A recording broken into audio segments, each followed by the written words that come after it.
தேன் நிலவு சாந்திக்கு இப்ப சாந்தி முகூர்த்தம் நடக்க போகுது. தன்னோட அப்பா நெஞ்சு வலியில இறந்துடக்கூடாதேன்னு கட்டாயத்தின் பேர்ல தன்னோட காதலன் வசந்த விட்டுட்டு தீபக்னு ஒரு பையன் கூட கல்யாணம் பண்ணிட்டு முதல் இரவுக்கு காத்திருக்கா. தீபக் வரும்போதே ரேடியோவோட வரான்.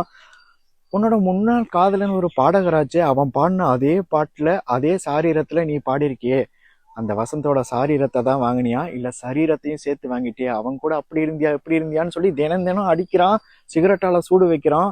இதை பார்த்த தீபக்கோட தாத்தா நெஞ்ச பிடிச்சிட்டு கீழே விழுந்துறாரு. கோயம்புத்தூர் ஹாஸ்பிட்டல்ல அவரை அட்மிட் பண்ணிடுறாங்க.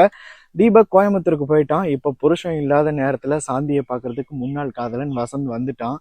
உன் புருஷன் நான் தொட்டுட்டதா சொல்லி தானே சண்டை போடுறான், நிஜமாவே நான் உன்னை தொட்டுட்டான்னு தொட வரான். இந்த நினப்பு கூட உன் நெஞ்சில வந்திருக்க கூடாதுன்னு சாந்தி துப்பாக்கி எடுத்து அவன் நெஞ்சிலே சுட்டுடுறா. அவன் கீழே விழுந்துடுறான். தீபக் ஓடி வரான்.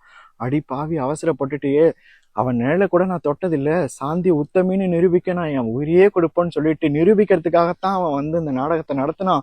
ஆனா அவன் உயிரை கொடுத்துட்டு இப்போ உன்னை காப்பாத்திட்டான், அவன் வாழ்க்கையை வாழ வச்சுட்டான்னு சொல்றான். பாருங்க, அவன் சாகணும்னு நினைச்சிட்டே தான் வந்திருக்கான். ஆனா சாகும்போது கூட காதலியோட விரலையாவது தொட்டு பார்க்கலான்னு கூட அவன் நினைக்கவே இல்லை. இவ கல்யாணம் ஆகி பிரிஞ்சு போனப்ப கூட அவங்க அத்தை பொண்ணு சங்கீதா ராத்திரி நேரத்துல கிட்ட வரும்போது நிழல் கூட கிட்ட வரக்கூடாதுன்னு துரத்தி விட்டு இருக்கான். இவன் இவளோட நிழலை கூட இப்போ தொடாமலே செத்து போயிருக்கான். இந்த அடிக்கிறது, சிகரெட்டால சூடு வைக்கிறது, இதெல்லாம் உடல் அளவுல ஒரு தழும்பை ஏற்படுத்தும். ஆனா மனதளவுல ஒரு தழும்பை ஏற்படுத்தினான் பாருங்க. அவன் சாகும்போது கூட இவன் நினைச்சிருக்கா ரத்தத்தை வெளில எடுத்துட்டோம் நெஞ்சில இருந்துன்னு. ஆனா அவன் நினைப்ப வந்து வெளியில எடுக்க முடியலங்கிறத இவ புரிஞ்சுக்கிறா. அவன் சாகும்போதும் சாந்தின்னு சொல்லிட்டு தான் செத்துருக்கான். அவன் ஆத்மா சாந்தி அடைஞ்சிருச்சு. காதலி கையால சாவறது எவ்வளவு பெரிய வரம். இவ பண்ணது தப்புன்னு இவ புத்திக்கு தெரிஞ்சிச்சு. அந்த புத்தியிலேயே சுட்டுக்கிட்டு இவளும் செத்துறா. 2 பேரும் கீழே விழுந்து கிடக்குறாங்க. சாவரப்ப கூட 2 பேர் கையும் தொடவே கிடையாது. 2 தண்டவாளம் ஒண்ணு தொடாது. ஆனா அது மேல எப்பவுமே ஒரு ட்ரெயின் போற மாதிரி இவங்க 2 பேரும் ஒண்ணு தொடாம இருந்தாலும் இவங்களுக்குள்ள ஒரு காதல் போகுது. அந்த காதல் சொர்க்கத்துல நிச்சயிக்கப்படுதுன்னு டிஆர் வந்து இந்த படத்தை முடிக்கிறாரு.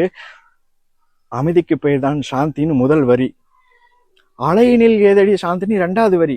நியாயப்படி பார்த்தா பிரிவினில் ஏதடி சாந்தின்னு தான் 2வது வரி வந்திருக்கணும். என்னன்னா, இந்த பொண்ணு வசந்த் ஐ லவ் யூன்னு கடற்கரை மணல்ல எழுதியிருப்பா. வசந்த் வந்து பாக்குறதுக்குள்ள அலை வந்து அடிச்சுட்டு போயிடும். அலை அடிச்சதுனால இவங்க பிரிஞ்சுட்டாங்கல்ல, அதனால அலைனில் ஏதடி சாந்தி